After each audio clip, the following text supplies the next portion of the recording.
Nikki, extortion o pangingikil ang reklamong kinakaharap ni Mabanta at apat na iba pa.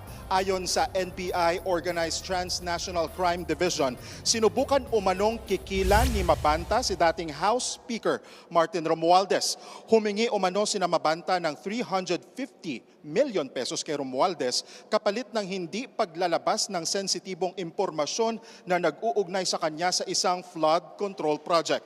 Kalaunan, ibinaba umano sa 300 million pesos ang hinihingi ni Mabanta na babayaran sa apat na tranche o apat na hulugan na tig 75 million pesos. Naaresto sila Mabanta sa isang exclusive village sa Pasig gabi nitong Martes, May 5. Nakipagkita sila Mabanta sa isang agent na nagpanggap na tauhan ng dating House Speaker. Nang matanggap ang marked money, dito na gumalaw ang mga operatiba ng OTCD. Sumama ang News 5 sa operasyon kagabi. Doon nga, sinubukan natin silang makapanayam, lalo na si Mabanta, pero itinanggi nila ang paratang.